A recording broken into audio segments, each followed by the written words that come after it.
say. This guy right here is the science and health reporter for the New York Times. Listen to his remedy for this problem, the cerveza bug problem.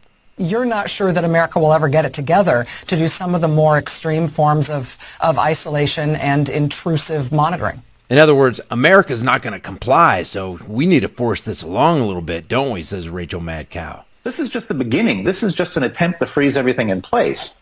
Then the real work begins. You've got to get people who are infected out of their homes so that they... You've got to get people who are infected out of their homes. Just what Michael Ryan said. We don't want you in your home. We want to take you out with and put you with a whole bunch of other people because that's going to make the situation better, right? They don't infect their family members. Even if they have mild cases, even if they have almost no symptoms, they're going to have to go someplace where they can get over it together. Gonna have to get over it together. What about social distancing, bud? Even if you have mild symptoms, even if you're asymptomatic, if you test positive, and how are they going to find out if you test positive? Oh, that's right. James Bullard, the president for the St. Louis Federal Reserve, said, we're going to test everybody every single day. If you test positive, you can't go to work that day. If you test positive, you can't go to the store that day. If you don't show your certificate, this is how bad it's become, guys.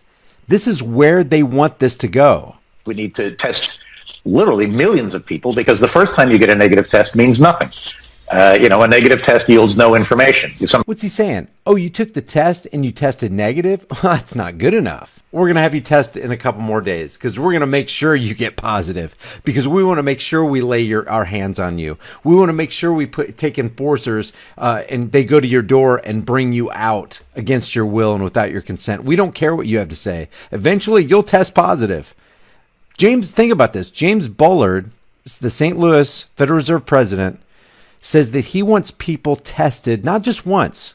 He wants them every single day. But I was talking with somebody yesterday. I can't remember who it was, but they were saying, yeah, but think about what they're saying.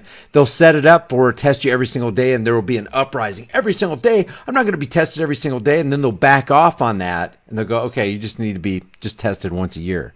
And everybody will go, okay, well, that's better than once a day. That's better than testing every single day of my life. Once a year, I can handle that. You don't want to be tested by government functionaries. You don't want to be put into a medical system. You don't want whatever it is they're going to shove up your nose, even if it's a home testing kit. You don't know what's on that swab that they're going to put in the back of your nose or your throat. You don't know if they're getting a DNA culture so that they can clone you or whatever they want to do. You don't know. You don't want to trust government and pharmaceutical functionaries with your life. Sometimes it takes 3 or 4 days, even after you have symptoms, for a test to turn up positive. A lot more to do even after we go into a lockdown. What we would do with people who had fevers. What you've described as these sort of temporary hospitals where people who have mild or moderate illness Yeah, temporary hospitals, temporary, what are they, internment camps. I'm sorry, I meant just medical facilities. Have to leave their families. People who have fevers and get diagnosed as even just mild cases need to be isolated outside of their home. Is it And of course, because she's a corporate media teleprompter reader, she's not going to say, but dude, here, let's think about the ramifications of this. What about the right to be secure in your person's houses, papers, and effects? What about individual rights? And you know what the answer is. Oh, individual rights are out the window because we got to keep people safe.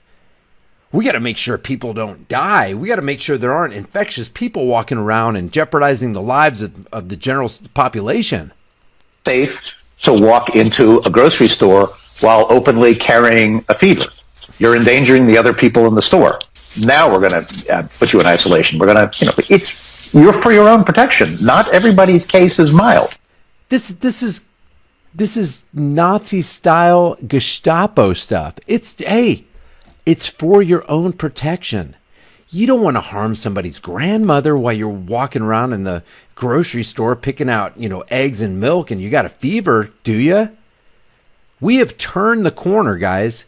We can't submit to this tyranny. They want to make something like this law to where it's against the law for you to go into a store unless you wear a mask or unless you have your vaccine certificate or unless you can prove that you got tested that day and you test positive or negative. That's what they want, guys. Every bit of your freedoms they want to completely chuck out the window And the cover story, the justification, the smokescreen is we got to protect other people from the coronavirus, and you might be a carrier. If you're a carrier, we're coming into your house. We're taking your wife. We're taking your husband. We're taking your sons and daughters. We're taking your children, and we're going to take them to an isolated location against your will. Never has this happened on American soil. Never. And we can't let it happen. When injustice becomes law, resistance becomes duty. If you guys get something out of these videos, subscribe to the channel, hit the bell notification icon, give them a thumbs up, share them with everybody you know, and don't forget to subscribe to my private email list through my website, highimpactflix.com. This way we can circumnavigate and go around all this censorship and shadow banning garbage going on. I'll see you guys in the next heavily censored shadow ban video.